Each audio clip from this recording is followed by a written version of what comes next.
Eu vou começar a aula porque, como já tem 17 pessoas e nós temos 22 pessoas na sala, eu creio que não terão muito mais pessoas que irão entrar, tá bom? E aí a gente já começa, já fala também a respeito um pouquinho do trabalho. Então, como eu disse, todos estão sendo gravados. Arrumem aí, se arrumem, passem batom para que nós possamos dar início às nossas atividades. Todos estão vendo aqui o meu PowerPoint?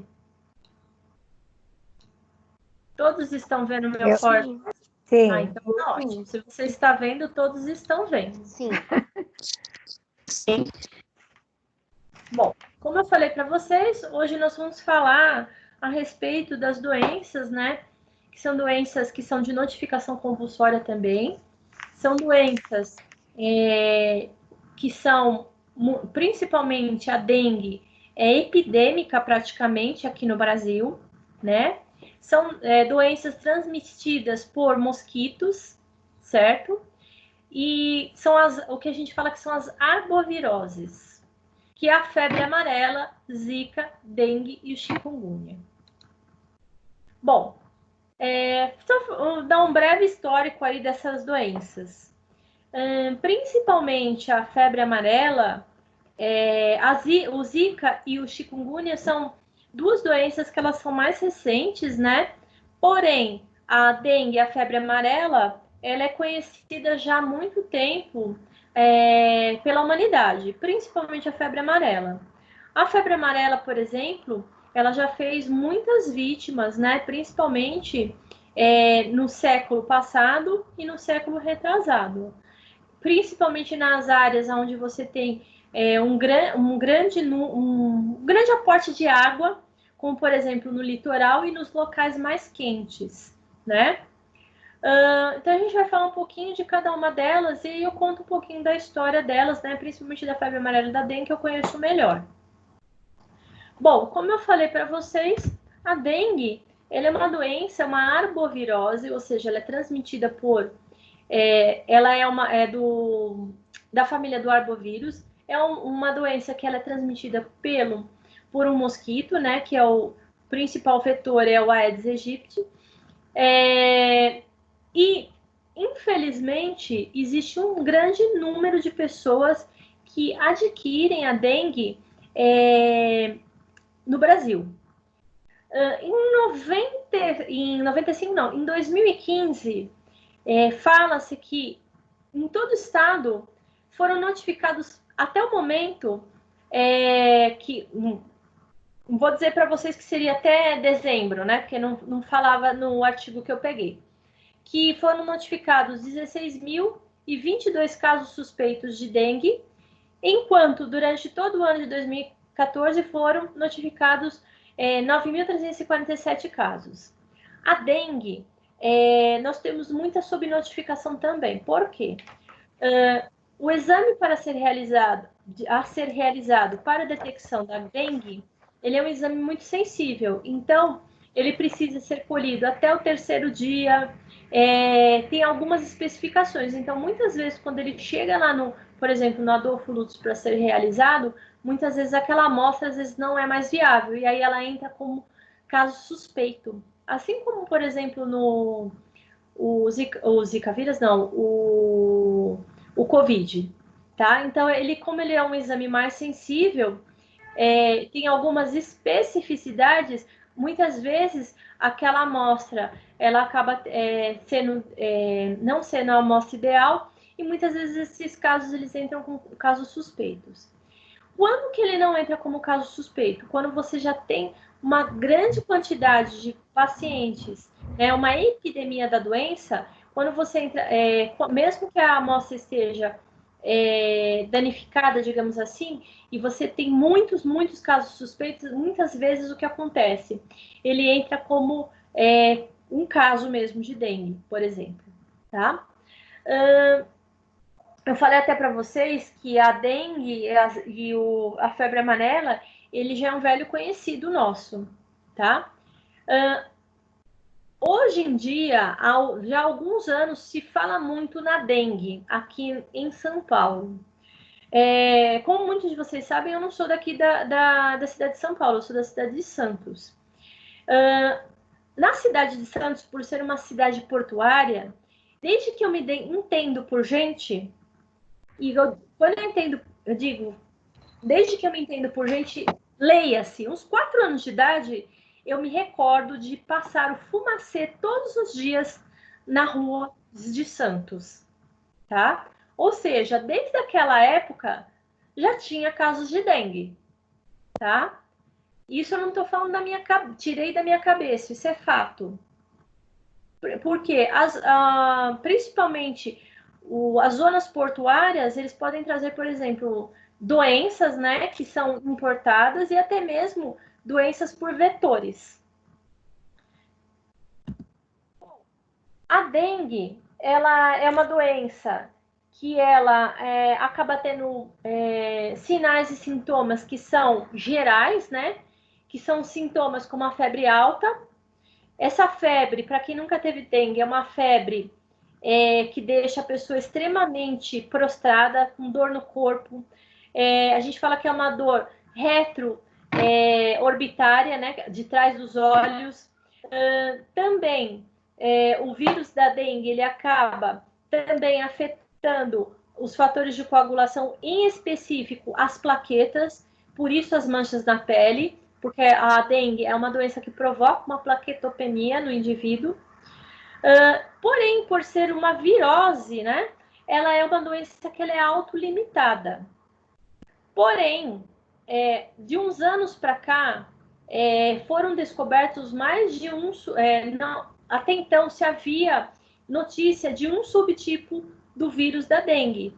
E depois verificou-se que houve mutação e tínhamos 3 subtipos. Por isso, o que aconteceu? Como havia mais subtipos de vírus da dengue, o que acontece? Como havia mais subtipos de tipo da dengue, quem normalmente adquiriu um subtipo anterior, falava-se que a partir do momento que ele adquiria dengue novamente, esse indivíduo ele acabava tendo um risco maior de ter a dengue hemorrágica. Porém, nos casos onde não ocorre isso, nós temos uma doença que é autolimitada, porém ela acaba sendo debilitante nesses 7 dias de doença. O Zika vírus. O Zika vírus, ele já tem uma implicação maior. Que implicação é essa? É óbvio que ele também acaba tendo mais ou menos as mesmas sintomatologias da dengue. Mas depois eu vou falar para vocês que esse Zika vírus, ele tem um grande problema, que é o quê? Ele acaba levando uma doença congênita no feto, tá? Bom, ainda falando um pouco da epidemiologia,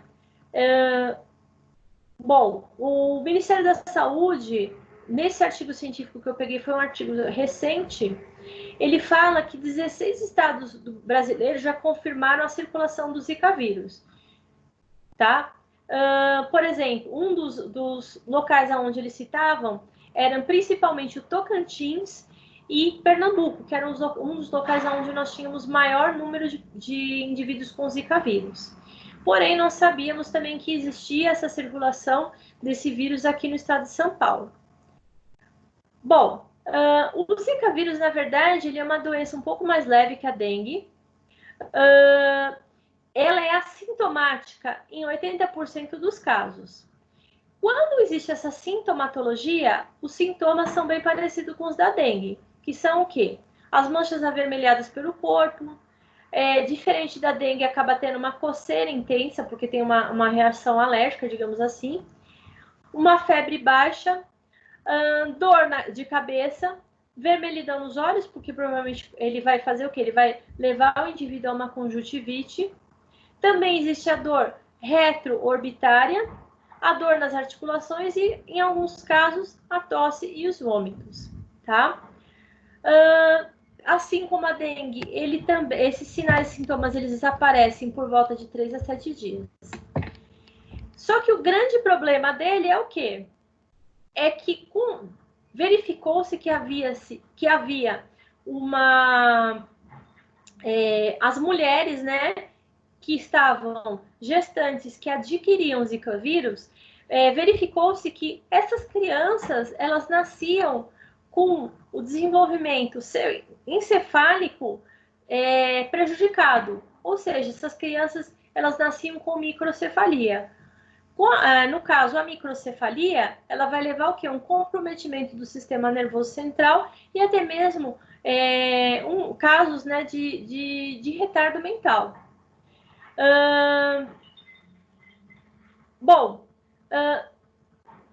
Então essa é a grande implicação do Zika vírus, a doença congênita, né, e a microcefalia ocasionada aí pelo Zika vírus. Falando um pouco, depois eu vou falar da febre amarela e do chikungunya. Falando um pouco aí do nosso vetor. Bom, o principal vetor, né, da doença é o Aedes aegypti. Ele é um mosquito multifuncional, digamos assim, porque ele transmite não somente a dengue, como a febre amarela, como o chikungunya e o Zika. Qual é o grande problema do Aedes aegypti? Professora, Oi? posso te cortar rapidinho? Eu acho que você está tentando mudar os slides e não está passando. Ele está parado só na primeira tela. Para mim, ele está passando. É? Vixe, para mim está parado só na primeira. Então, para mim também. Para mim também. Para todo mundo. Então, para mim, ele está passando normal. Que estranho. Mas não tem problema. Mudou. Desculpa te atrapalhar. Agora deu. Imagina, Yasmin, pelo contrário, se vocês não me avisam, na realidade não tem como eu saber, né? Eu que agradeço. Agora foi. Então, agora eu vou compartilhar de novo a tela com vocês. Ó.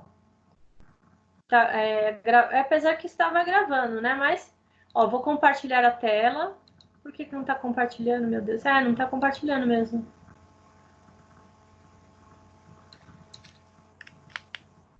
Ai. Que eu tô com seus slides aqui, aí eu tô acompanhando, mas eu acho que quem tá sem eles não... E não tá passando mesmo, você tem razão, porque eu tirei do compartilhamento, ele não tá entrando de novo.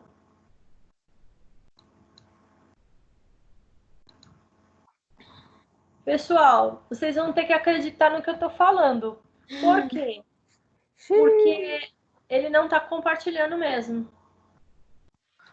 Sem problema. A Sônia tem razão. Ele não compartilhou mais. E se eu sair da sala, acho que é pior. Vai que eu não consigo entrar mais. Mas os slides estão no Ava, você já deixou lá. Sim, eu já deixei ele faz um tempinho lá até. É. Podemos continuar mesmo assim? Não sei se incomoda. Claro. Tudo bem. Que droga. É só comigo que acontecem essas coisas. Raiva. Não, mas é verdade. Sim. Todo mundo. E tá dando... Foi agora? Porque agora para mim tá dando como compartilhado. Entrou. Sim. Foi. Em que slide você está agora? Tá aparecendo. Tá escrito dengue. Isso mesmo. Então, vou... Ainda estão enxergando? Sim. Ó, que eu já falei, eu tava falando aqui. Agora tá no Aedes aegypti. Isso. Bom, então voltando. Não tem problema. Se isso acontecer de novo, inclusive, pode me falar. Bom, o Aedes aegypti. O Aedes aegypti, ele é um mosquito hematófago, ou seja, ele pica as pessoas e suga o sangue. O Aedes aegypti, ele é um mosquito que ele é endêmico mundialmente, principalmente nas regiões de clima quente, como o nosso, que é um clima tropical. Ou seja, os locais onde nós temos uma quantidade grande de água e também, além disso, um local quente, nós vamos ter uma endemia ou até mesmo, né, se for o caso, uma epidemia. Vocês viram que alguns anos atrás intensificou-se a retirada, inclusive, né, incentivou-se e intensificou-se como é que se diz? A fiscalização no que se refere à água parada. Por quê? As pessoas elas tinham o hábito, por exemplo, de deixar pneus velhos, né, empilhados, onde acabava acumulando água naquele local, garrafas e outras coisas, pratinho de água nas plantas, e isso acabava por ajudar na proliferação desse mosquito. E com isso acabava também por aumentar os números de casos de dengue, principalmente. Bom, como eu falei para vocês, ele é um mosquito que ele é um hematófago. Ele tem algumas características que são os riscos brancos no dorso, nas pernas e cabeça, como vocês podem ver aí nesta figura. Quem morde as pessoas... Qual é o tipo? É a fêmea ou o macho que mordem as pessoas? São as fêmeas que acabam fazendo a mordida dessas pessoas. E essa transmissão se dá através do quê? Para que esse mosquito esteja contaminado, é necessário que ele morda alguém que esteja doente. Bom, aqui eu já até comentei um pouco que a dengue também é uma doença viral, que tem como seu principal vetor aí o Aedes aegypti. Como eu falei para vocês, é a picada da fêmea que transmite o vírus. O período de incubação da dengue é de 8 a 10 dias. E o mosquito ele está apto a transmitir o vírus até o final da sua vida. O mosquito normalmente ele vive de 6 a 8 semanas. Só para lembrar vocês, diferente das outras doenças que nós falamos, que são de notificação compulsória, neste caso específico da dengue, o homem é o único reservatório da doença. Ou seja, eu posso ainda ter mosquitos que não tenham a doença e que eles vão vir a transmiti-la somente após a mordida de uma pessoa contaminada, tá? Então, ela não tem a transmissão pelo contato direto. Por exemplo, por intermédio de água, alimento. É somente pela mordida do mosquito. O chikungunya também é a mesma coisa. O vetor é o mesmo e as manifestações clínicas são semelhantes. Porém, o chikungunya ele tem uma diferença, que é principalmente as dores articulares, né? A artralgia ela é muito mais intensa que na dengue. Inclusive, tem algumas literaturas que falam que a artralgia provocada pelo chikungunya, muitas vezes ela se estende de 6 meses até 1 ano após a pessoa ter a doença, tá? Bom, a febre amarela. A febre amarela eu já comentei com vocês que ela foi uma doença, principalmente nos séculos passados, que ela matou muitas pessoas. E o principal motivo da morte pela febre amarela é o quê? Por que ela é febre amarela? Porque ela acaba levando a uma icterícia devido a um funcionamento inadequado do fígado. Então, por isso que ela é febre amarela, porque ela leva o indivíduo a uma icterícia.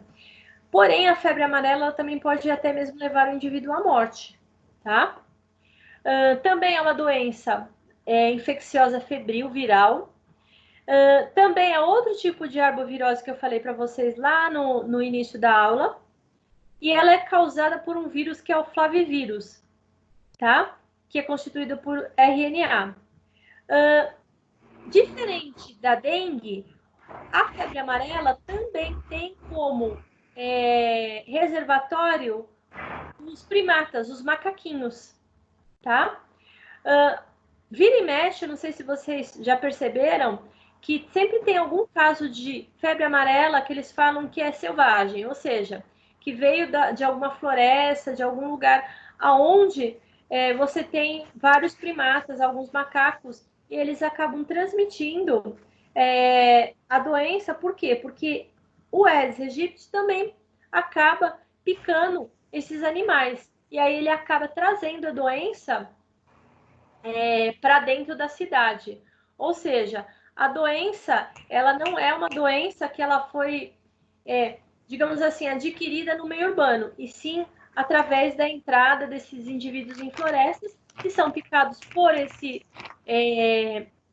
esse mosquito e acaba adquirindo a doença. Só que com isso, esse indivíduo ele vem para o meio urbano, ele acaba sendo um reservatório também, um outro mosquito vai lá e morde, e aí o que acaba acontecendo? Ele acaba tendo uma transmissão comunitária dessa doença. O Zika, eu já falei para vocês que o principal problema dele é o quê? São a doença congênita que ele acaba levando, ou seja, ele acaba comprometendo principalmente as mulheres que estão gestantes. Primeira vez que foi detectado o Zika vírus no Brasil foi em 2015, porém, o Zika vírus ele foi isolado pela primeira vez em primatas e não em humanos, lá na África, em Uganda, em 1947. Então, embora essa doença seja recente aqui no nosso país, já se tem o conhecimento dela já há muito tempo.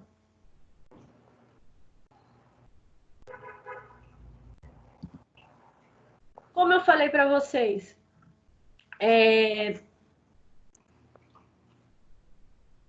principalmente na dengue, nós temos como o único reservatório o homem. Aqui vocês estão vendo nessa figura que o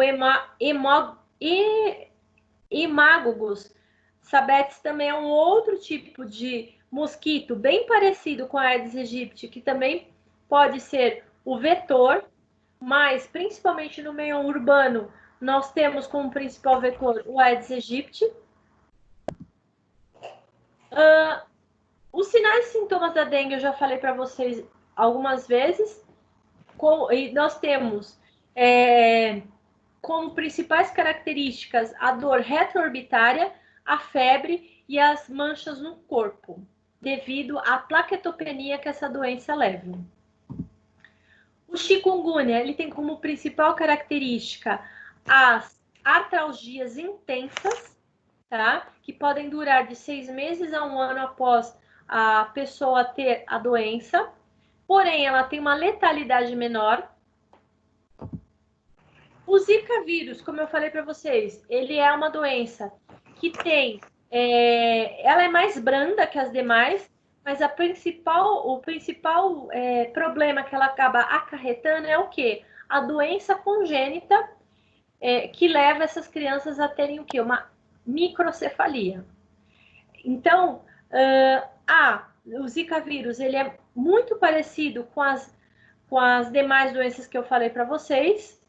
A febre é até mais baixa que a apresentada na dengue. Tem muito exantema, ele tem coceira no corpo. No Zika vírus não se fala que tem a plaquetopenia, diferente da dengue. E a pior delas, digamos assim, é a febre amarela. A febre amarela, nós temos um número de mortes muito maior que nas demais arboviroses que eu mostrei para vocês. Inclusive, em séculos passados, como eu havia falado, houveram muitas mortes por febre amarela. Lá em Santos, nós temos um principal hospital público estadual que nós temos, é o Guilherme Álvaro. E esse hospital, ele atende toda a Baixada Santista. Ele é a referência.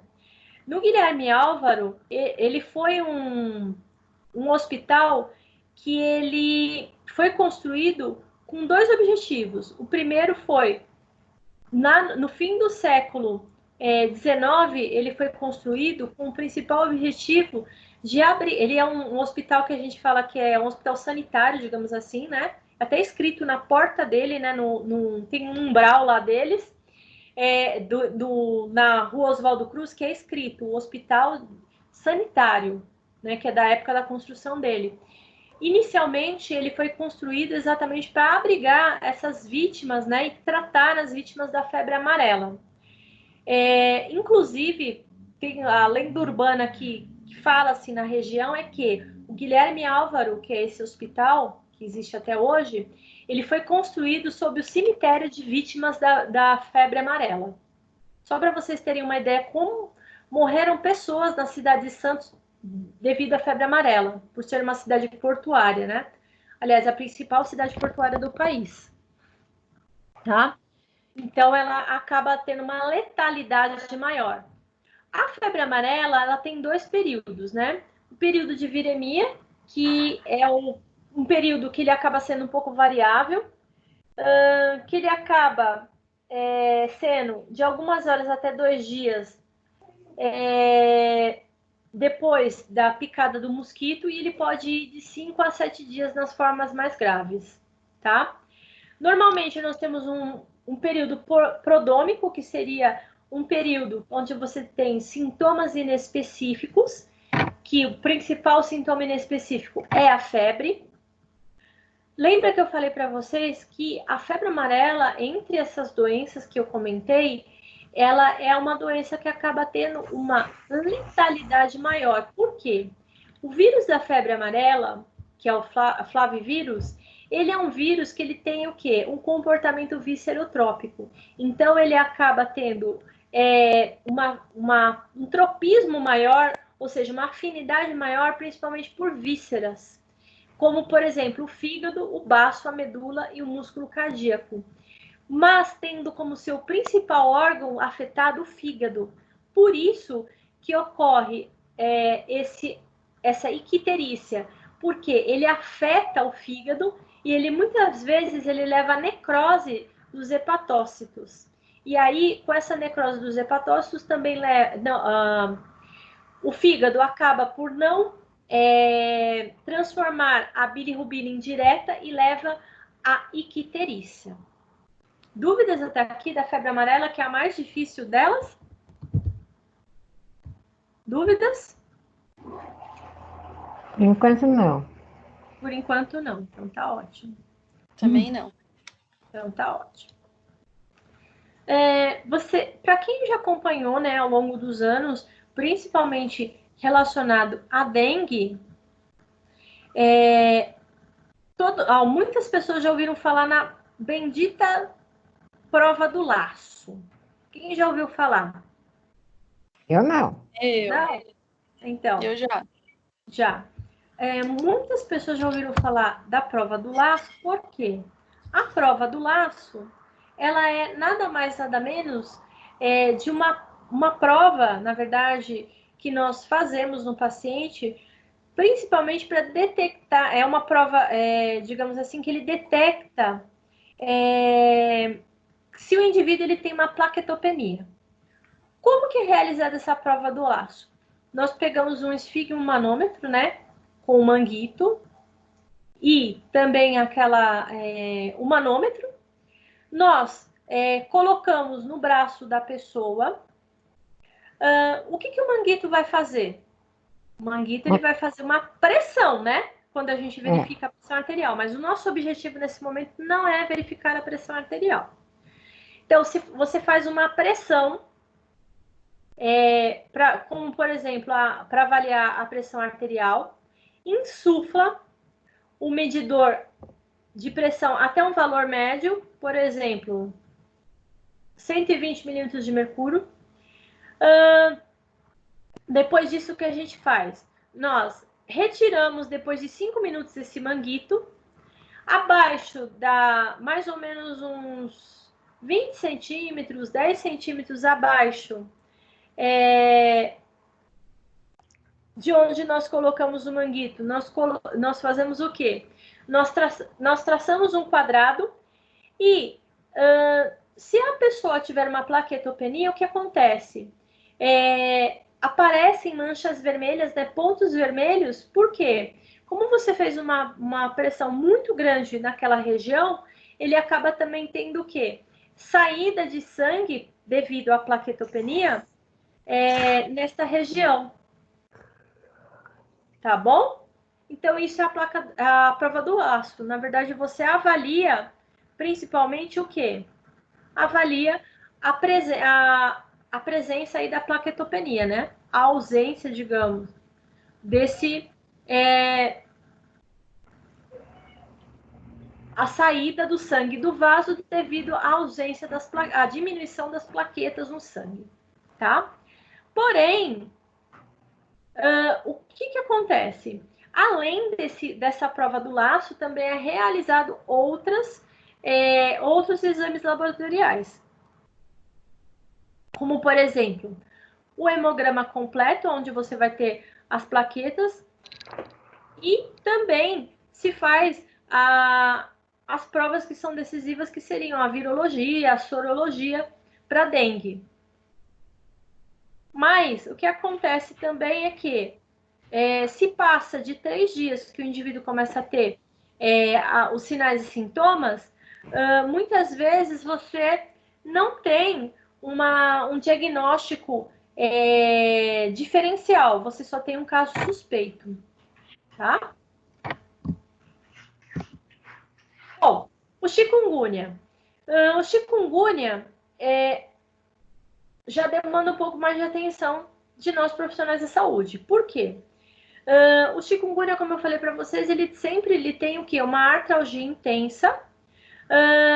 Outra coisa que por conta da febre também, nós temos recomendado aí a hidratação desse indivíduo, assim como até mesmo nas demais doenças. E é necessário que nós estejamos alertas e também estejamos alertas até mesmo para diferenciar uma da outra, a dengue da chikungunya. Porque a diferença entre uma e outra acaba sendo o quê? A chikungunya acaba tendo uma artralgia mais intensa. Tá? O Zika. O Zika vírus, a gente tem que ter um cuidado com relação ao diagnóstico, porque existem outras doenças que também provocam o quê? O exantema, que são a coceira mais as manchas no corpo. Entre elas, nós temos aí o sarampo, a rubéola, o citomegalovírus e a mononucleose. Mas entre as que são mais parecidas com o chikungunya no sentido do exantema viral, é mais a rubéola. A rubéola ela é bem parecida a característica. Porém, a rubéola, nós acabamos tendo esse exantema em maior quantidade, principalmente na região facial e de braços. E, por exemplo, a mononucleose, nós temos a concentração maior desse exantema, principalmente no tronco. E o Zika é disseminado, tá? Então, é importante se fazer esse diagnóstico diferencial, lembrando que todas essas doenças, elas são também doenças virais. Principalmente nas crianças, nós temos um capítulo, né, na infectologia, que a gente fala que são os exantemas virais, que é o sarampo, rubéola, a varicela. A varicela tem um pouco diferente das demais. O citomegalovírus, mononucleose e... se eu não me engano, só. Como eu falei para vocês, existem alguns testes que eles são testes diagnósticos. Entre eles, nós temos o PCR, né, que ele é um teste molecular. Ele é o melhor teste que tem, só que ele é caro. Por isso que muitas vezes acaba-se por não fazê-lo. Até mesmo, por exemplo, no coronavírus, um dos principais testes é o PCR. Só que o PCR, além de ser caro, você precisa de um acondicionamento adequado da amostra, tá? Bom, a febre amarela, como eu falei para vocês, é uma doença... As 4 doenças que eu falei para vocês são doenças que são de notificação compulsória e também são de investigação clínica e epidemiológica. Por quê? Porque são doenças que são transmitidas por mosquitos. Essas doenças, elas podem, por ser transmitidas por mosquitos, elas podem se disseminar facilmente. E principalmente no que se trata da febre, a febre amarela, ela tem um grau de letalidade muito grande, tá? Então, é importante. Todas elas, é necessário a ficha de notificação compulsória, tá? Que nós enviamos juntamente com a amostra. Um dos principais locais onde se faz o diagnóstico dessas doenças é o Instituto Adolfo Lutz, não sei se vocês conhecem, tá? Ele tem a sua sede aqui na cidade de São Paulo, se não me engano, fica lá na Avenida Paulista, e o Adolfo Lutz também tem algumas subseções, como por exemplo em Santos, em Taubaté, em outros locais. Bom, todas essas doenças são doenças virais, certo? Doenças virais, normalmente, nós tratamos de que forma? Principalmente as arboviroses. Essas doenças, normalmente, elas são tratadas sintomaticamente, principalmente com relação à febre e à dor que essas doenças, elas provocam, tá?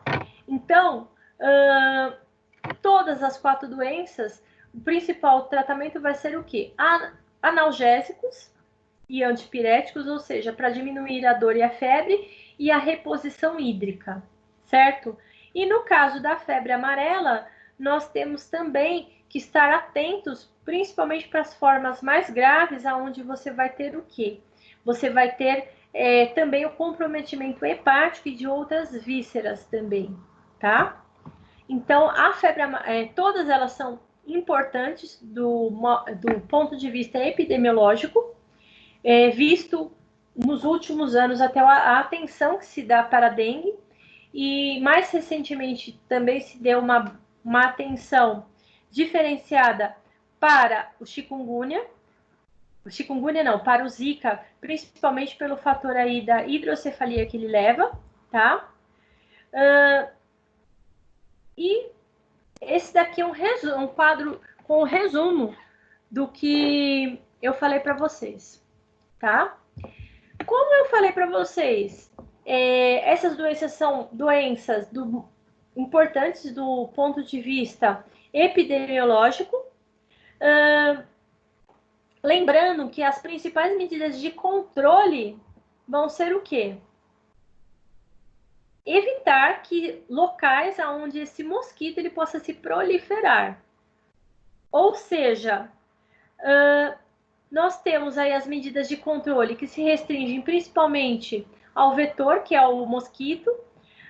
O combate a este vai envolver o quê? Ações continuadas, como inspeções domiciliares. Por exemplo, eu vou dar o exemplo da cidade de Santos.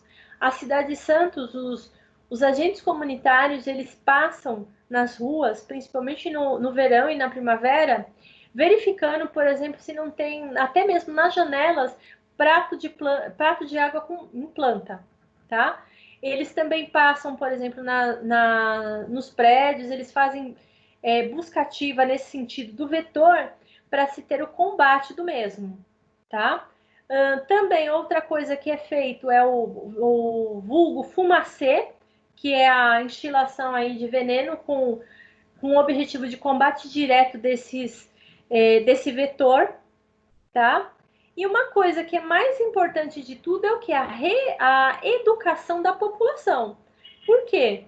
A população ela continua tendo os maus hábitos de manter a água parada no seu domicílio, e o que acaba provocando também a proliferação desse mosquito, e com isso, o que acaba acontecendo? Aumentam-se os casos de febre amarela não, de dengue, de chikungunya e de zika vírus. Embora no nosso meio, principalmente aqui na cidade de São Paulo, nós sabemos que o número maior é o quê? De indivíduos com dengue. Dúvidas até aqui? Perguntas? Não, mais tarde Não. a gente dá uma revisão, né? É. Bom, ainda, como eu falei para vocês, a intensificação ao combate do vetor, que são principalmente as atividades de emergência que devem ser tomadas em casos de surtos e epidemias, ou seja, já há alguns anos são tomadas essas medidas de controle de intensificação. Como eu falei para vocês, são aplicadas inseticidas que eles falam a ultra baixo volume para interromper a transmissão que é através das fêmeas. E aí eu ressalto, por exemplo, na cidade de Santos, como é que se diz? Essa intensificação com relação ao veneno se faz desde sempre, por ser, por exemplo, uma cidade portuária. Aqui em São Paulo, eu sou honesta, eu nunca vi, tá? Deve ter também, mas, por exemplo, em Santos, todos os dias passa-se esse caminhão que passa o veneno na rua para que você tenha uma diminuição aí do Aedes aegypti, tá? Aqui em São Ele Paulo eu fala que nunca vi. semanal, só que em Santos não era semanal, não, era praticamente todo dia, viu? Pode falar, Sônia, que eu não ouvi, que eu falei junto. Aqui em São Paulo eu nunca vi esse carro. Só em televisão. Tá? Então, em Santos, eu vejo esse carro desde que eu era pequena. E olha que eu já tenho 43 anos. Eu tenho 60 e nunca vi. Então, ou seja, a longa data. Ok. Da vigilância epidemiológica, uma coisa que é importante é acompanhar nessa evolução temporal da incidência de casos, que eles vão aumentar normalmente na primavera e no inverno. Tá? Na primavera e no verão, desculpe. Outra coisa, nós vamos ter casos que vamos ter em determinadas áreas do país número de casos maiores, principalmente em zona de área portuária, em locais onde você tem um clima mais quente. Outra coisa que é importante é organizar aí discussões, principalmente nos postos de saúde, com relação à equipe de controle de vetores. Por que eu estou falando isso? Por exemplo, em cidades como Santos, uma das ações que são realizadas para controle do vetor é o quê? Os agentes comunitários, eles passam nas ruas e muitas vezes eles fazem até a inspeção de locais onde eles veem que existe água parada. Tudo isso visa diminuir o número, né, de contágio e também visa diminuir o quê? Ou erradicar esse vetor. E sempre alertar quando houver um risco de epidemias, que no Brasil ultimamente é sempre. Bom, outra coisa que é importante, implantar a vigilância ativa dos casos e do vírus em função da ocorrência de inúmeras infecções oligossintomáticas, ou seja, não são todos os indivíduos que vão ter todos os sintomas, principalmente os sintomas intensos. Ou seja, os sintomas das arboviroses são sintomas o quê? Inespecíficos. Muitas vezes as pessoas não passam dos sintomas prodômicos. Ou seja, podem haver ainda muitos casos de subnotificação, tá? Além disso, deve-se definir unidades sentinelas em cada área da cidade para fazer as coletas do material de indivíduos com suspeita de dengue, principalmente quando você tem locais onde você tem um número maior de pessoas que são acometidas. Para esse procedimento é interessante por quê? Porque ele vai permitir o monitoramento da circulação viral e com isso também ele vai poder o quê? Ele vai detectar rapidinho os casos que nós temos. E também se existe a introdução do novo sorotipo na cidade. Lembra que eu falei para vocês que antigamente só sabia-se apenas de um sorotipo da dengue. Hoje em dia nós sabemos que existem 3 sorotipos, tá? Outra coisa, a investigação em qual local provável da infecção, verificando cuidadosamente a possibilidade de ser um caso autóctone. O que é um caso autóctone? Quer dizer que é um caso que ele não é importado, é um caso que ele se desenvolveu na região pela contaminação dos mosquitos da própria região. Ou seja, vamos supor, se eu estou tendo muitos casos, vamos supor, na Zona Norte, o que acontece? Eu estou verificando, inicialmente eu vou ter um caso, certo? E aí eu começo a ter muitos casos numa determinada região. Então, essa região ela vai precisar de uma vigilância maior, tá? Que mais que nós podemos ainda falar? Nós podemos ainda falar dos componentes em função aí da complexidade que envolve a prevenção e o controle da dengue. Existe um Programa Nacional de Controle da Dengue. A gente fala que esse Programa Nacional ele tem 10 componentes de ação, entre eles a vigilância epidemiológica, o combate ao vetor, a assistência aos pacientes, a integração com a atenção básica, as ações de saneamento ambiental, que também é com relação ao combate do vetor, tá? As ações integradas em educação e saúde, comunicação e mobilização, ou seja, educar o povo para que não mantenha água parada. A capacitação dos recursos humanos, a legislação de apoio ao programa e o acompanhamento e a avaliação, tá? Vale lembrar que, principalmente no que se refere à dengue, antigamente nós falávamos que os principais momentos onde nós tínhamos um aumento do número de casos era principalmente nos meses mais quentes. Porém, nós devemos lembrar que, há alguns anos, isso não tenha ocorrido apenas nos meses mais quentes, e em todos os meses do ano. Então, é importante lembrar que todos esses componentes de ação,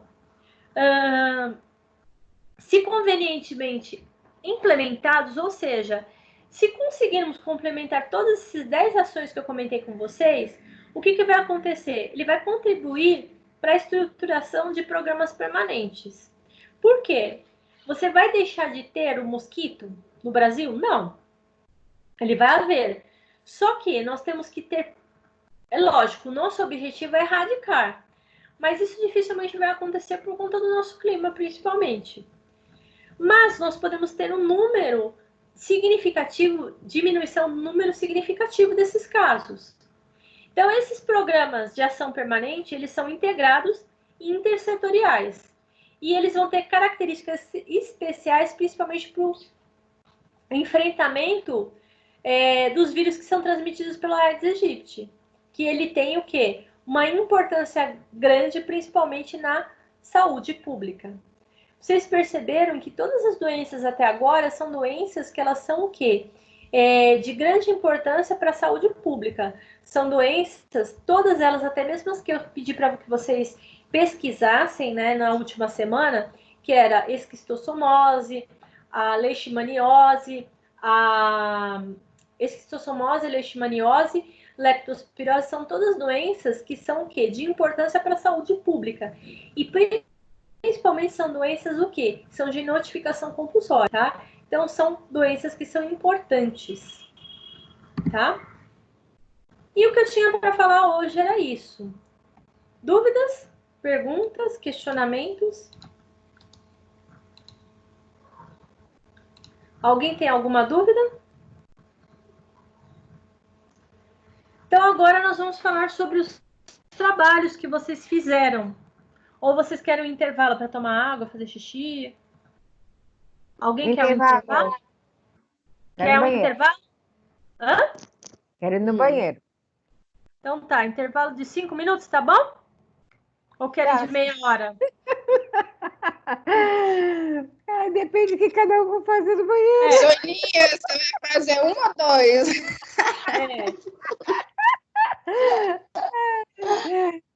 Eu vou num só. Tá. Pô, estarei 5 dá. Então tá. Até já. O correto é a gente fazer um intervalo de 20 minutos, né? Pois é, mas a gente não vai poder tomar café juntas? Não adianta nada. E eu tô comendo um lanchinho aqui. Eu fui lá na cozinha e peguei. Isso mesmo. Então tá. 5 minutos. Vou no banheiro. Tchau. Eu vou até pegar um lanchinho também.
Vou fazer uma pergunta ao grupo.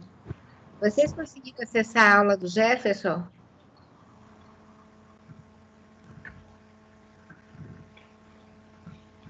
Eu acho que as meninas foram fazer xixi. Oi? Eu acho que as meninas foram fazer xixi. Ah, tá. Tá bom. Falaram de você, mas elas foram. Tá vendo? Só eu tive coragem. Tá certo, filha. Obrigada. Professora, Diga. Suzy, aproveitando a pausa, eu queria saber se você conseguiu lançar meus pontos. O que eu tinha aqui, Suzy, você não fez todas as atividades, só fez uma atividade daquelas primeiras, viu? Eu fiz 2 atividades, eu perdi a primeira, que foi da primeira semana de aula. Não, mas a primeira semana de aula eu só dei uma atividade, porque você fez 2. Calma aí, que eu fiz a da tuberculose sobre a gestante e a da vacina. Eu vou olhar aqui que eu tenho anotado. Só um minutinho. Então, Suzy, eu já lancei lancei todas as notas. Ainda, inclusive, o que você falou que não conseguiu enxergar, eu mandei para a Jaqueline. E ela se retificou lá. Que eu não consegui enxergar, eu mandei para ela? Não, amor, você falou para mim que você não está conseguindo visualizar sua nota. Eu mandei para ela. Uhum. Agora, o que você fez, eu mandei. O que eu tenho aqui, se quiser, eu até tiro foto. Tá bom, não Só tem se você não me necessidade. entregou. Eu entreguei para você naquele dia que eu fui conversar com você sobre meu nome não tá na lista. Aí Então, você me entregou que não estava correto e eu entreguei as 2 atividades que você deu em sala de aula. Suzy, não tem como você entregar. Professora, você não deu uma sobre a vacina Tempo que se eu dei as duas atividades foram em dias diferentes. Sim, foram em dias Eu fui, diferentes. isso que eu tô te falando. No primeiro dia que eu fui, tinha a da BCG e a da notificação compulsória. Você não aceitou a notificação compulsória porque eu não fui, então eu entreguei a da BCG. E a outra foi o caso de tuberculose em gestantes, que eu entreguei na outra aula. O que você me entregou, eu lancei no sistema. Ok.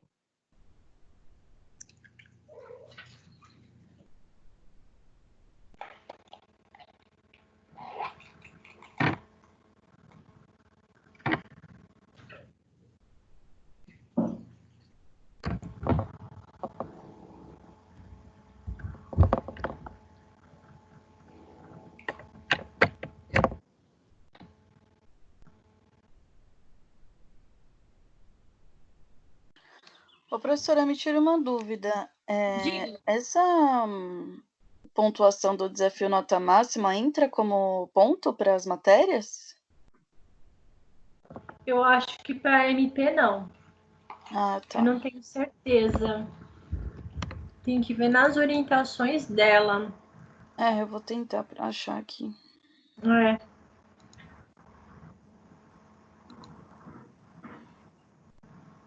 Vanessa, essa aula gravada, eu não consegui acessar. Ontem eu estava brigando comigo mesmo aqui, que tinha aula do Jefferson, e eles pedem um e-mail e depois a senha. Eu pus meu e-mail. Sim. Mas eu não tenho o e-mail que eles querem, eu não entendi, não consegui acessar. Então, Sônia, deixa eu falar uma coisa antes para Suzy. Suzy.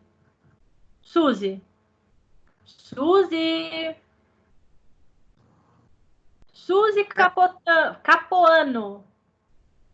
Eu acho que ela foi procurar material, não? Foi. Não, eu vou falar para ela. Foram lançadas duas notas mesmo. Eu tô ouvindo. Foi lançado 2 notas, que eu olhei aqui na minha planilha. Tá bom? Tá. Então é isso mesmo.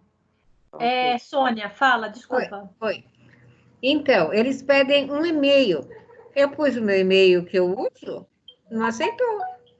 Eles pedem um e-mail institucional. E isso eu não tenho. Então, Sônia, eles mandaram um anexo para a gente que ainda não tive tempo de olhar. Falava alguma coisa a respeito disso. Porque eles falam o seguinte, que a princípio, o e-mail que não precisa de e-mail nenhum, vocês podem entrar direto, certo? Todos esses problemas que vocês estão tendo em entrar, tudo isso a gente tem avisado, viu, a coordenação. Eu aviso, a Silvana avisa, o Jefferson avisa, a Janice, eu não sei, não lembro se ela avisa, mas eu tenho certeza que nós três, toda vez que nós temos os problemas, a gente sempre fala a respeito disso, viu? Tá, porque eu quero acessar a aula depois. O ponto que eu perdi, que eu não entendi, Eu eu vi entendi o que você quis dizer. mas eu não consegui. A Nem minha você, tem conseguido? nem a sua, nem do Jefferson. A Janice grava a voz, então é mais fácil. Lá no A você pega. Sônia, a minha eu coloco no YouTube. No YouTube? Tem um link que é o streaming, tem um link que é do YouTube. Ah, tá. Então, quando terminar, eu vou tentar de novo. E se eu não conseguir, eu te mando mensagem. Tá, eu vou até... Enquanto o pessoal não entra, eu vou entrar aqui no meu... Ah, eu vou te mostrar onde que tá. Tá. Mais fácil.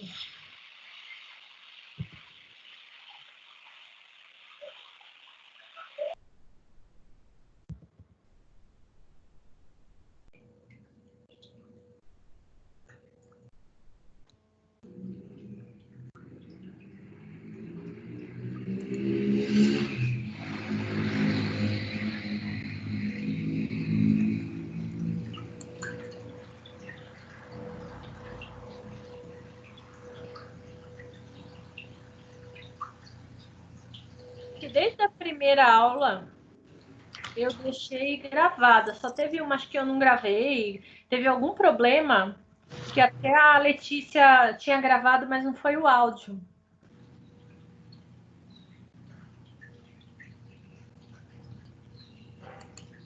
A internet tá meio ruim. Tá, eu tô tentando entrar no Ava.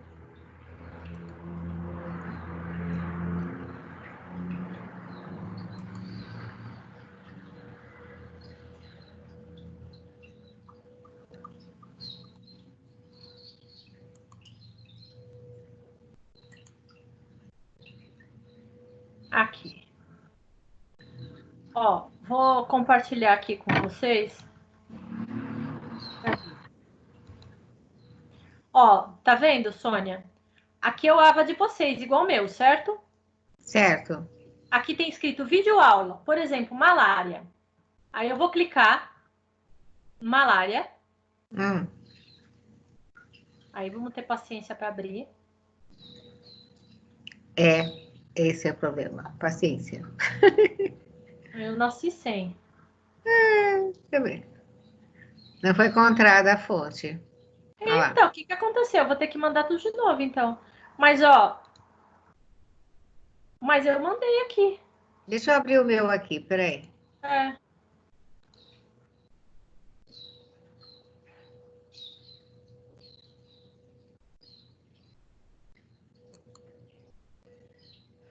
Ó, por exemplo, essa da malária eu mando de novo, tá? Ó, essa daqui, ó. Ele já entra direto, que é o vídeo do YouTube, ó. Síndromes Tá. virais. Tá no 7, tá. Deixa eu voltar lá, peraí. Tá abrindo lá. Também o meu é uma manivela.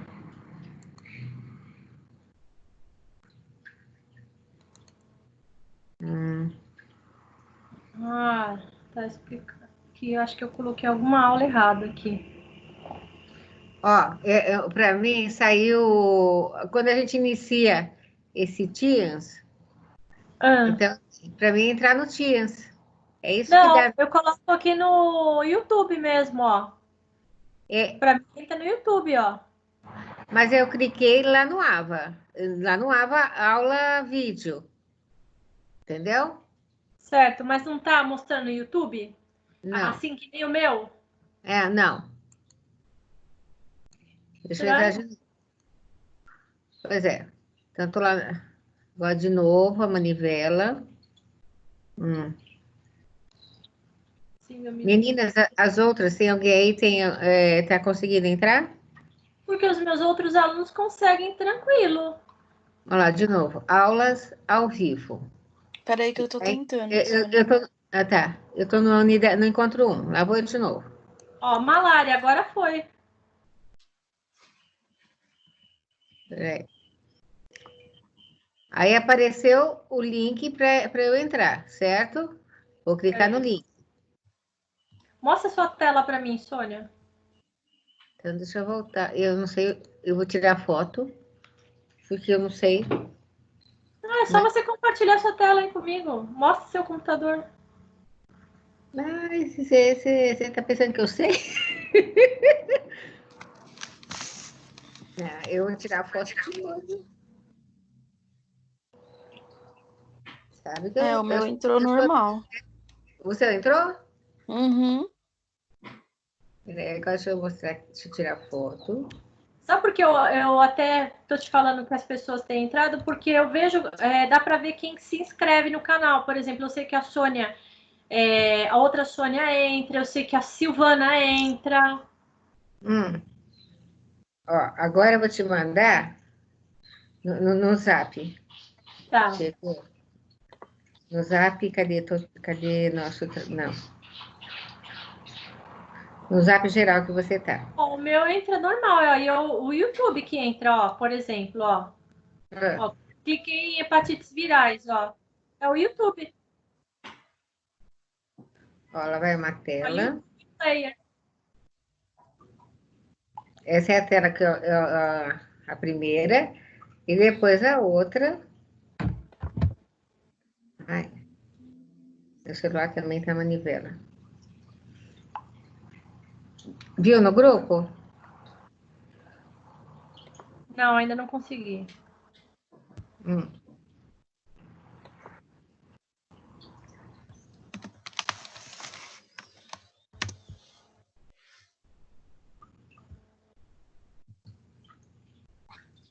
Aqui.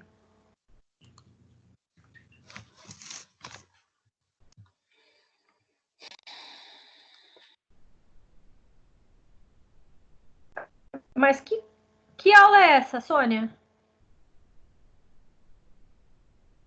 Ah, não, esse é o encontro 1. Encontro 1 é o link que você tá. Por isso que você não tá conseguindo. Tá na aula específica. Já descobri o motivo. Tá na aula específica, Sônia. Por exemplo, se você clicar em malária, tá lá a aula de malária. Por isso você não tá conseguindo. No encontro 1 só tá somente o link que vai para vocês. Entendeu?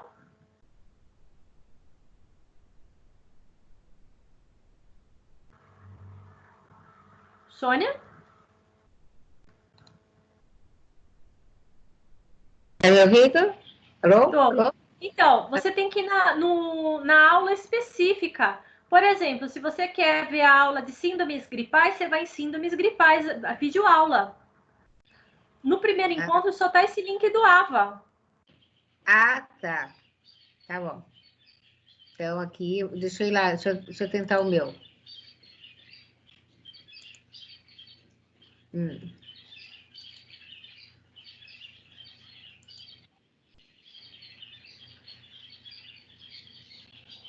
A manivela. Você tá me ouvindo? Tô. Ah, pensei que tinha caído de novo. Não.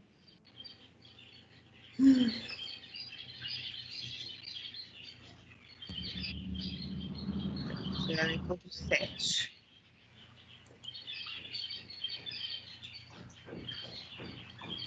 Por exemplo, se você quer ver a aula de malária, você vai no malária. Se você quer ver a aula de, por exemplo, síndromes gripais, você vai em síndromes gripais. Por isso você não tá achando, Sônia. Ah, tá.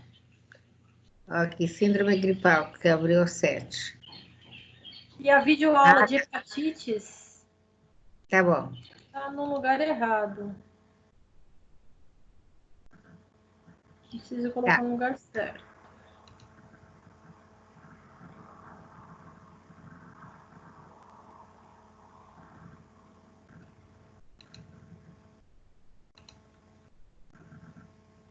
Então vamos começar? Aqui, malária. Eita, agora eu fiz uma confusão. Hepatites, tá certo.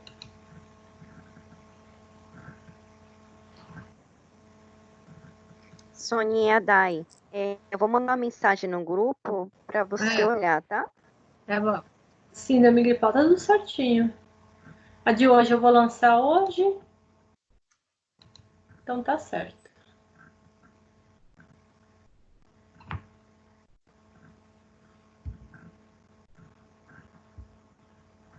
No encontro 6, tem 2 videoaulas, uma da síndrome gripal e outra da hepatite.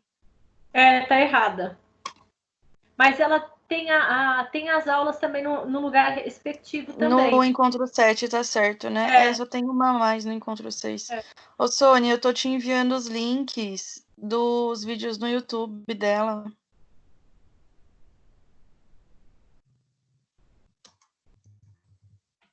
Da hepatite viral, pra mim, deu erro. Deixa eu tentar A entrar hepatite- de novo. É porque eu acabei de acessar o da hepatite viral, deu certinho. Mas pode ser a internet também. Por exemplo, minha internet tá muito Nossa, grande. minha internet é horrível, meu Deus do céu. Tá uma fortuna de internet, às vezes falhar, mas tudo bem. Bom, vamos começar. Quem gostaria de começar, por favor? Eu começo, se não tiver problema. Não, para mim não tem problema, desde que não haja problema para os demais colegas. Então manda ver, Yasmin. Deixa eu só fechar aqui o WhatsApp que eu tava mandando pra ela pelo... Para de sair o barulhinho.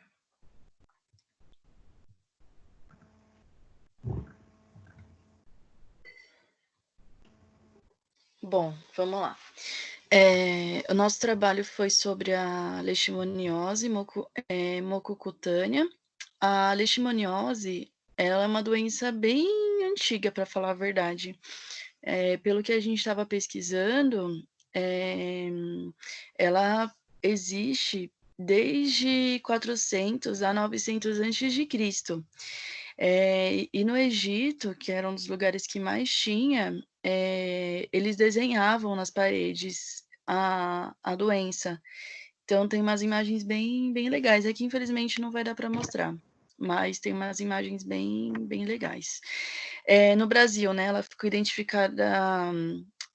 Ela é mais acometida em países quentes, no caso, né? E aqui no Brasil ela ficou nomeada pelo Ministério da Saúde como um botão de brisca, porque a forma, né, na pele, a forma da doença, ela parecia, eles similaram a esse botão.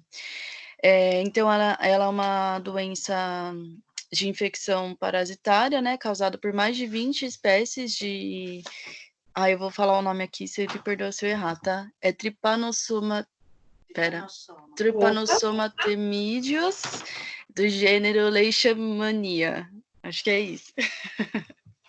O mosquito se eu não me engano, é o mosquito palha. Isso, ele mesmo. Isso mesmo. Só para... É isso que eu ia falar agora, que ele é um mosquito... Todo mundo conhece ele como mosquito palha, né? A doença, ela tem 3 perfis, né, de atuação. Então, tem perfil silvestre, que era onde era mais acometido, que era na área vegetal. Atualmente, ela tem a ocupação de lazer, ou seja, ela não só... Como que eu posso explicar? Não só mais na área vegetal, ela também ocorre na parte que a gente vive mesmo, até porque a gente ainda tem lugares onde a gente não tem um saneamento adequado, então, como ela é uma doença, além de ser por mosquito, ela também é por rato, né? Então, infelizmente, a gente tem essa... Por rato? A leishmaniose, Yasmin, ela tem com outro reservatório o cachorro, a raposa. Isso, o cachorro, exatamente. Então, ela tem uma... Infelizmente, né, ela acabou vindo aí para a área urbana, né? E acaba que também o meio vetor, ele se adapta, né? Então, é a mesma coisa da zika e da chikungunya. Então, às vezes o mosquito, enfim, ele acaba vindo para cá por uma questão mesmo de adaptação, né? A forma cutânea, ela é praticamente 95%, né, que a gente encontra a leishmaniose, e de 3 a 5% a gente encontra na forma mucosa. Cutâneo porque é na pele, né, e mucosa porque são nas mucosas. A área que a gente mais encontra sinais e sintomas, seria na mucosa, no caso, seria nos lábios, no palato duro e mole, e na uva, que seria eu esqueci. Na úvula? Isso, na úvula, na língua e nas amígdalas também. Então, como você disse, os vetorinos mosquitos, na fisiopatologia, né?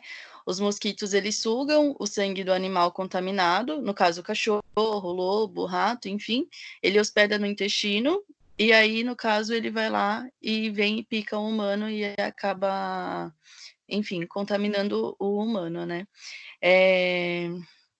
Deixa eu ver aqui, o que mais que eu anotei de importante? O mosquito, ele pica as partes mais visíveis do corpo, que seria realmente, no caso, então, na pele, né? E aí, dependendo de o que acontece? Se essa parte cutânea ela não for tratada, ela evolui para mucocutânea. Então, tudo depende do tratamento, não que tudo depende, né? Mas a maioria dos casos depende do tratamento da cutânea, para não vir a virar a mucocutânea. E a mucocutânea ela é mais grave, né? Porque ela tem na maioria das vezes, os pacientes que têm a mucocutânea, eles vão a óbito por ser algo indolor, eles não percebem que tem, né? E quando percebem, tanto que as imagens, elas são bem fortes, é bem, bem tenso mesmo. Então, quando você vê, quando eles percebem, né? Na maioria das vezes já está numa fase bem avançada. Bom, falando mais sobre os sinais e sintomas, as lesões na pele e na mucosa, né? Ela pode ser única ou múltipla, ou seja, eu posso ter desde de uma ferida só como várias, né? Ela fica realmente em formato de úlcera, as bordas, ela sempre é elevada, então o que eu vou falar agora, mas às vezes parece até um vulcãozinho assim, né? Porque a borda ela realmente fica elevada e no meio da ferida ela fica bem funda. Bem fundo, granuloso e na maioria das vezes não tem odor. Ele realmente é indolor, né, no caso, e na maioria das vezes não tem esse cheiro. Úlcera de Bauru. Como diagnóstico de enfermagem, então, como acho que toda doença, né, realmente o diagnóstico precoce, ele traz muito a eficácia do tratamento, né, tanto em relação às lesões, como na parte do próprio organismo mesmo, né, porque querendo ou não, a letalidade ela é bem alta da mucocutânea, né. Os medicamentos, a forma de tratamento farmacológica, no caso, seria antimoniais pentavalente. A Organização Mundial da Saúde recomenda de 10 a 20 miligramas, né, ao dia, de forma intravenosa ou intramuscular. E a maioria das vezes a forma de tratamento é com alopurinol. Eu não tinha noção que o alopurinol era usado para leishmaniose, para falar a verdade. Porque, na verdade, os antimoniais, eles têm muita toxicidade. Eles têm uma toxicidade cardíaca grande, então eles acabam não dando tanto. Eu já cuidei de criança com leishmaniose. E aí, o que acontece? Essa toxicidade é tão grande que às vezes dá arritmia cardíaca. Professora, só um minutinho, rapidinho. Tá.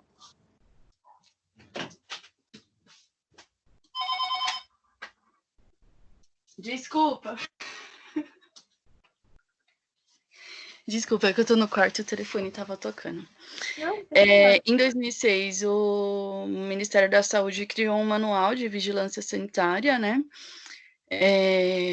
Porque foi uma das fases que mais a gente teve acometimento. Aqui no Brasil, foi de 1985 até 2003, foi um dos picos mais altos que a gente teve na região amazônica.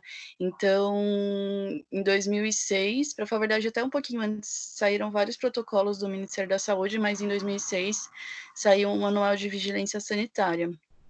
E aí, como cuidado, um dos principais focos que eles colocaram foi realmente de usar o repelente, que tinham vários cartazes que eles fizeram na época, que realmente explicando exatamente como que a pessoa pegava, enfim, e fazendo com que ela usasse esse repelente, faziam que eles não saísse em alguns horários, né? Porque ao amanhecer e no final da tarde eram os horários que as pessoas mais acabavam se contaminando, né? Digamos assim.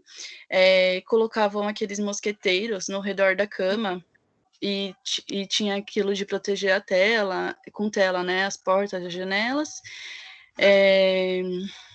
E acho que o principal também era, quando a pessoa já tinha, né, era de limpar a lesão mesmo com água e sabão neutro, e deixando o curativo seco, no caso, fazendo uma compressão de 5 a 10 minutos para evitar a proliferação. Isso mesmo. E acho que é isso. Ótimo. A medicação que a gente utilizava muito no hospital, principalmente endovenosa, é o Glucantime. O Glucantime é o nome comercial do pentamoniato de amônia. De amônico, isso mesmo. Antimoniato de meglumina. A gente usava muito e ele provocava arritmia cardíaca. Então, o paciente, às vezes, precisava suspender. Outra medicação que eu utilizava também era o anfotericina B. Mas ele também é tão tóxico quanto. Quanto, né? É. Tanto que a recomendação é de realmente uma vez ao dia. Eu acho que por ele ser tão tóxico. É que assim, tem o que a gente fala, né?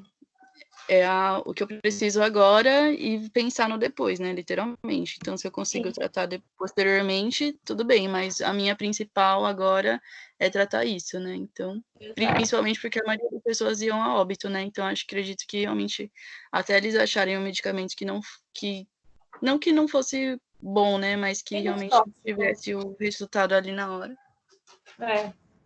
Então, tá bom. Muito bem. Pode ir para o próximo. Quem é o próximo a falar?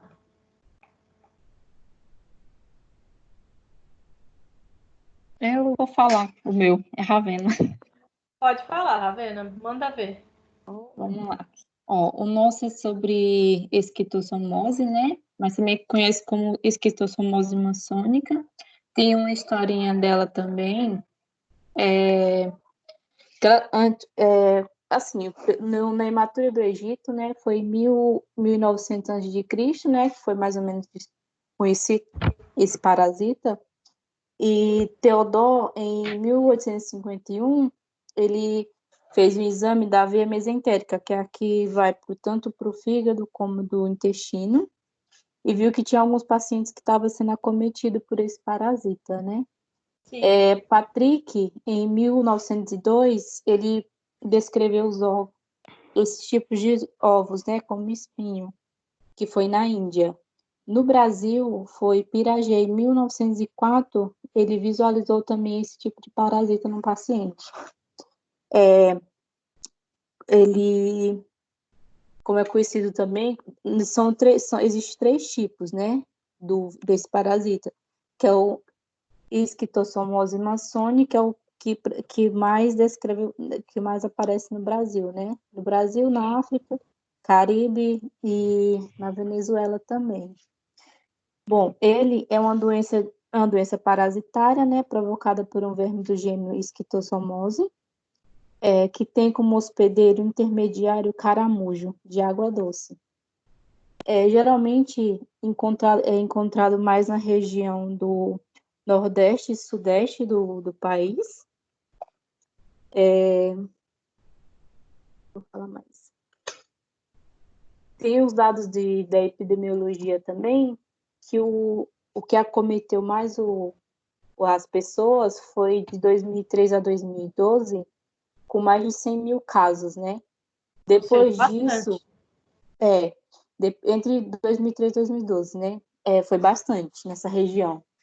E depois disso, foi feito aqueles planos de ação, né, da saúde pública, porque por esse tipo de parasita acomete bastante o país e é um grande problema de saúde pública, aí eles tiveram essa intervenção, né, de melhorar o saneamento básico. E vamos lá. Ela é um tipo de doença de compulsão endêmica, Porque Isso. geralmente, quando acomete bastante pessoas naquela região, é de notificação. O homem é o principal hospedeiro e reservatório, né, desse tipo de parasita, sendo que o hospedeiro intermediário são o caramujo. Tem um ciclo, é porque eu não consigo mostrar. Primeiro, esses ovos, ele acomete ele está instalado nas fezes, né, do paciente. Aí a pessoa contaminada, né, faz cocô na região mais ou menos próximo da água doce, que isso geralmente é mais a parte do Nordeste, né? Faz tipo no mato. Esse ovo, ele vira, tá nas fezes, ele sai para a água, né? Ele vira chamada de cercária, que ele vai... espera aí, me embananei. As fezes estão nos ovos, os ovos estão nas fezes, né, que é o embrião.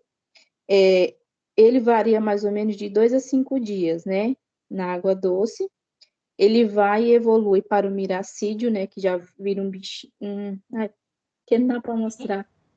Vira parecendo um peixinho, parece um peixinho, não sei dizer como. Esse embrião, ele fica de 24 a 48 horas, né? Ele vai para o caramujo, que fica instalado no caramujo durante 5 dias. Nisso, ele vem e vira cercária, se transforma, que onde ele consegue penetrar a pele da pessoa, do homem em si. A patologia dele é da patologia, né? Geralmente acomete a pessoas que têm uma pouca resposta imune, estado nutricional acomete bem mais, vai também da idade. Os sinais clínicos geralmente é a reação alérgica, prurido e rubor, que vai naquela região, que é a fase das lesões cutâneas. Cercárica. Oi? A dermatite cercárica. Isso mesmo. Vem a febre, o calafrio, cefaleia e dor abdominal cólica, náusea, vômito, diarreia intermitente, tosse seca e a que é mais forte, né, que é onde fica o abdômen globoso, espetomegalia ou hepatomegalia, né, que é a invasão do parasita no sistema porta-hepático, que tanto vai para o baço como para o fígado. Isso mesmo. Geralmente os diagnósticos é uma boa anamnese, né? Observar os sinais e sintomas. Também a gente pode realizar os exames de fezes, urocultura e tem a biópsia da mucosa intestinal. E tem a imunofluorescência, né? Que é a pesquisa de IgG e IgA também consegue identificar se o paciente está contaminado ou não. O tratamento são dois antibióticos antiparasitários, né? Que é a Mancil, que é o oxominiquina, e que é o específico praziquantel. para ele. Isso, esses dois são específicos na fase inicial, né? Na fase crônica temos a sintomatologia. A profilaxia é um tratamento, identificar os portadores, né?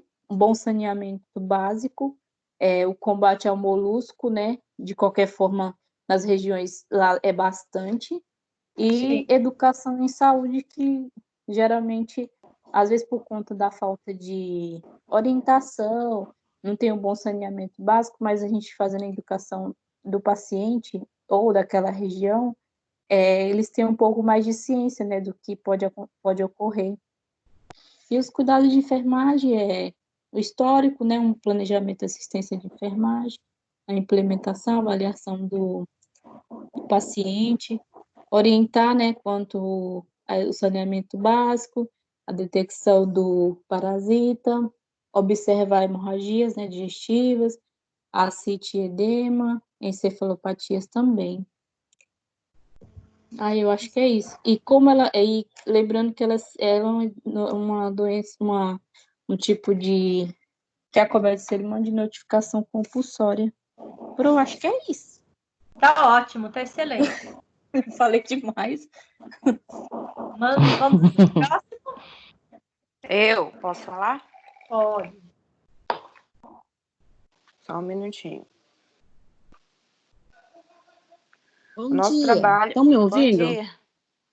Bom Ai, que dia. bom que me ouvindo, que eu vou ajudar a Elisângela aí também, viu? Só sejam breves, porque já são 10h17 e nossa aula acaba 10h50. Tá, já vou começar.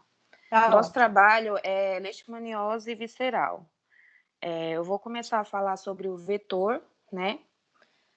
É o seguinte, a leishmaniose visceral é uma zoonose de evolução crônica, né? Com acometimento sistêmico e, se não tratada, pode levar a óbito até 90% dos casos. Transmitida através do homem, pela picada da fêmea, né? Do inseto infectado, denominado flebotomínio e conhecido popularmente como mosquito palha asa dura, tatuquiras, birigui, dentre outros.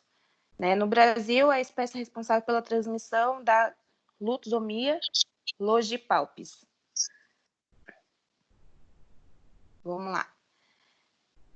A transmissão ela é uma doença causada por um protozoário da espécie Leishmania chagas e o ciclo evolutivo apresenta duas formas. A mastigota, que é obrigatoriamente parasita intracelular em mamíferos, e promastigota, presente no tubo digestivo do inseto transmissor, conhecida como calazar, esplenomegalia tropical e febre do undum. Certo. Aí, Elisângela, só fala a diferença entre a leishmaniose mucocutânea e a cutânea, porque essas partes as meninas já até comentaram. Espera um pouquinho.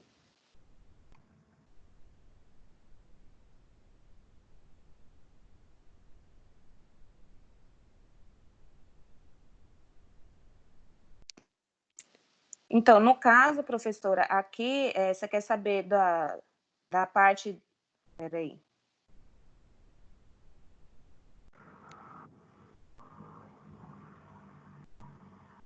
É a parte da fisiopatologia que a senhora quer saber agora? Diferença. Qual que é a diferença entre a leishmaniose visceral? Ai, caramba. Visceral e a cutânea e mucocutânea, por exemplo.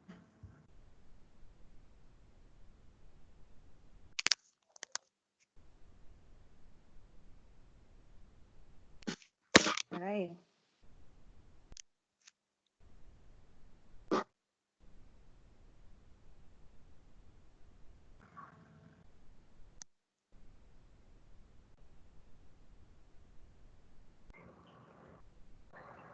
Posso ajudar?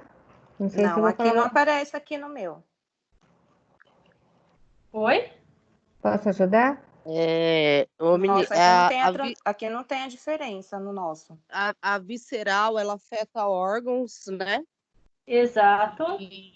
E a cutânea é a pele, né? Isso. Ocasionando feridas na pele. A A visceral, ela é órgãos como fígado, medula, óssea, baço, entre outros. Isso, aí sim. Muito bem. E a cutânea na pele, causa as feridas. Isso. Só que a leishmaniose visceral, ela é grave. Ela é mais grave. Isso, 90% dos casos, a grande maioria leva a óbito. Então. Posso continuar? Pode. Mas só, desculpa, Elisângela, para não ficar repetitivo, como a gente tem pouco tempo, as meninas já falaram no outro, só para a gente encurtar, entendeu? Mas pode falar. Bom. Tudo bem, então, já que o pessoal já sabe da diferença, então eu vou colocar os sinais e sintomas. Perfeito. Porque senão vai ficar repetitivo. Perfeito. Sinais e sintomas que pode acarretar a pessoa com leishmaniose visceral é febre irregular e prolongada, perda do apetite, perda de peso, fraqueza, redução da força muscular, palidez da pele ou mucosas, linfonodos, anemia, aumento do baço e do fígado, inchaço do abdômen, comprometimento da medula óssea, problemas respiratórios, diarreia e sangramento na boca e intestinal. Isso mesmo. Correto? Correto. Aí parte da epidemiologia eu vou deixar com as meninas. Olha, eu vou falar sobre os diagnósticos de enfermagem e intervenção. Se faltar alguma coisa, as meninas vão Não, lembrar. os diagnósticos e intervenções é igual das Já meninas, e por isso que foram, você faz já foram ditos. epidemiologia. Ah, então não pode repetir. Não é que não pode repetir, é que a gente não tem tempo suficiente. Tá, então, epidemiologia. Peraí, tá? Que eu vou ver se tem alguma coisa aqui. É que hoje demorou-se muito para entrar na sala, então a gente começou depois. Aqui estou falando, como é feito o tratamento. E como prevenir. Ela quer epidemiologia. Então, ó, no período de 2003 a 2018... Olha aí que eu não estou achando. Eu vou falar. No período de 2003 a 2018, foram confirmados mais de 51 mil casos humanos, com incidência média de 1,7 casos para 100 mil habitantes, variando de 1,4 a 2,1 de letalidade. Essa epidemiologia foi retirada no Ministério da Saúde, ela tem um gráfico, mas eu não consigo compartilhar com vocês, e a gente pegou o mais recente. E é isso. Sobre epidemiologia, é isso. Certo. Tá bom. Então vamos no próximo. Sônia, leptospirose. Oi, meninas. Elas vão começar, Vanessa. Tá ótimo.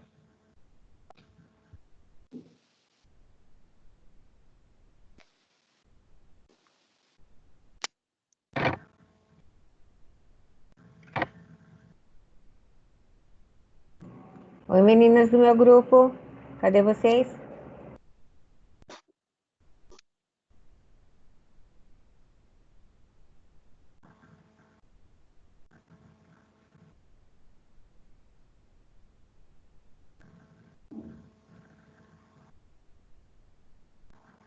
Só um minuto.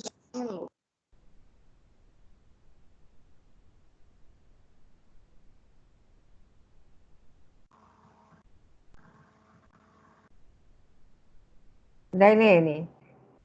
Luciana. Pessoal, vocês sumiram tudo.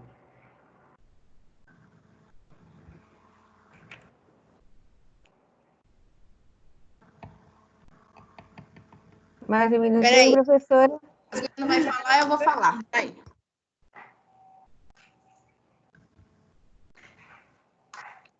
Então, gente, o nosso assunto é sobre a leptospirose, né? Que todo mundo conhece, que é uma doença transmitida pelo xixi do rato, né? Que ou contato direto, ou então por águas contaminadas, certo? Tá me ouvindo? Eu vou te ajudar também, tá, Lê? Oi?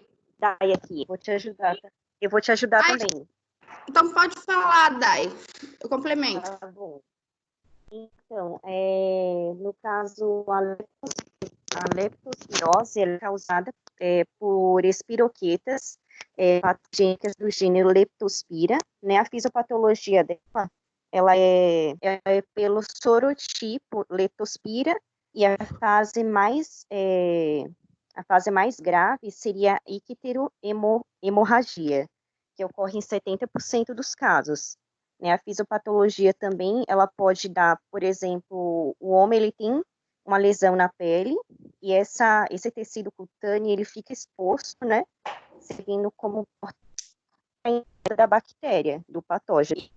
Exposição ambiental ou também pela isso, em água contaminada, como a Leandra disse, seria água de enchente, água inapropriada, né?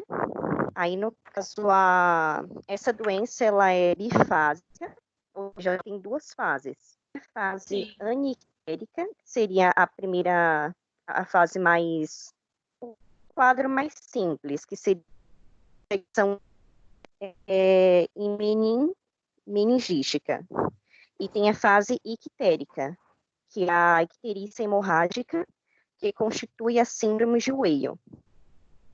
E, de acordo essa água pode ser com e até mesmo solo no alimento, né? Tem a direto, ele se infecta por urina do roedor, o rato. E água de enxerto também. Aí a virulência, ela não é totalmente definida ainda, né? Mas sabemos que os lipopolissacarídeos, essa palavra é difícil, meu Deus. Polissacarídeos da leptospirose. Ela interage, né, com a like e ai, meu Deus, esse negócio. ILR4. Então, ela inicia o mecanismo de cascata da sepse. Aí, A leptospirose é uma doença grave, porque ela afeta principalmente o fígado também. Isso, por isso que causa icterícia. Exato. E afeta o rim também, como ira, né? O Ministério da Saúde que a gente pesquisou fez um baço, né? Pelo que a gente pesquisou. Aí, a epidemiologia, segundo o Ministério da Saúde, no Brasil é uma doença endêmica, ocorre mais em período chuvoso, em capitais e área metropolitana, devido à enchente, né, como já foi dito, em lugares com baixa renda. Então, essa é uma doença que atinge principalmente pessoas de baixa renda pelo nível de saneamento, né, que encontra-se baixo, condições inadequadas, né, e presença de roedores infectados. Então, ela Mas tem lembrando maior que São incidência. Paulo não tem enchente à torta direita. É verdade. Mas são mais em regiões baixas, né? Sim, tem razão. Então, seria região sul e sudeste. A doença apresenta também letalidade de 9% de casos confirmados, mas não tem.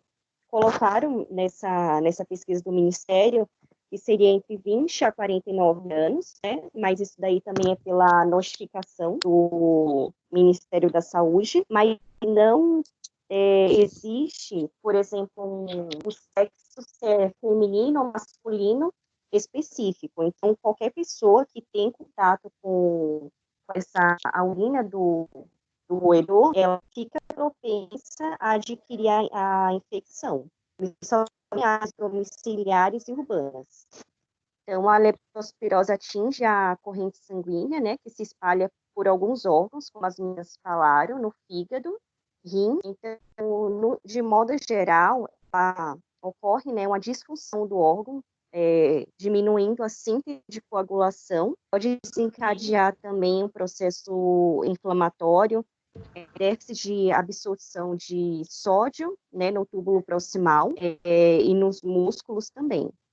Os sinais e sintomas, no caso, na fase inicial, né, precoce, pode ocorrer febre, dor de cabeça, também muscular, tem a falta de apetite, náusea, vômitos. Pode também ocorrer, que não são todos os casos, né? Seria diarreia do ocular, e por causa no caso, pode ocorrer também a icterícia, tosse, enxaqueca, aumento do fígado e baço, e aumento dos linfonodos. E ela pode ser solucionada entre 3 a 7 dias, né? Também não causando sequelas. Agora, a fase tardia, de acordo com o Ministério da Saúde, 15% dos pacientes ele avança para a fase clínica grave, né?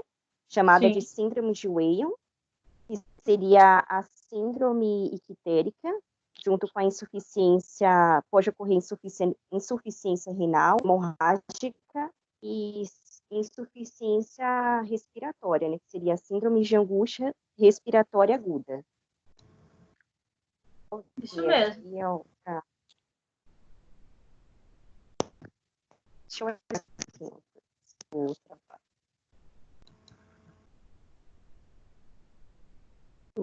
Perfeito.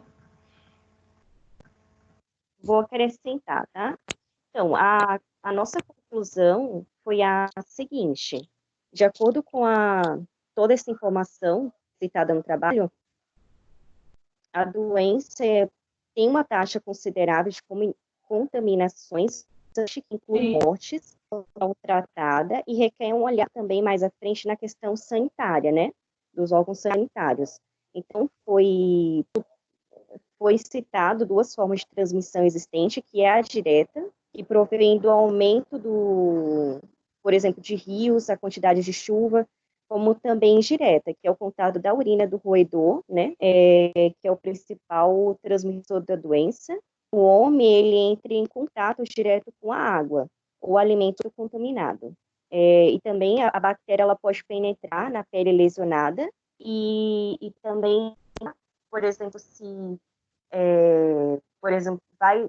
essa pessoa teve contato, porque geralmente enchentes, as pessoas têm contato com os móveis, né? E esses móveis, eles já passaram pela contaminação na água. Então, de repente, a pessoa passa a mão no olho, na boca, nariz, então isso já contamina. E além da rede pública de saúde, a responsabilidade sanitária também, nós, cidadãos, temos que ter condutas, né? E propor orientação eficaz para toda a comunidade. Então, para minimizar e proporcionar condições melhores de saúde, tem que orientar a comunidade, né, pela necessidade de mudanças de hábitos, por exemplo, coleta de lixo, não deixar água parada, ou não se expor a condições de risco, por exemplo, entrar em rios contaminados. Tem muitas pessoas que entram, né, por exemplo, no Rio de São Paulo, e sabemos que não tem condição propícia para banho. Então, para modificar essa situação que impacta a qualidade de vida, é de suma importância entender, né, nós, cidadãos, que os métodos utilizados em saúde pública, a sociedade também ela tem que entender que todos os cidadãos ele têm direitos e deveres, e que devem atentar a medidas eficazes quanto ao surgimento de sintomas, né, e também, se persistir os sintomas, tem que procurar a rede de saúde para não piorar a situação. Perfeito. Basicamente isso. Tá ótimo.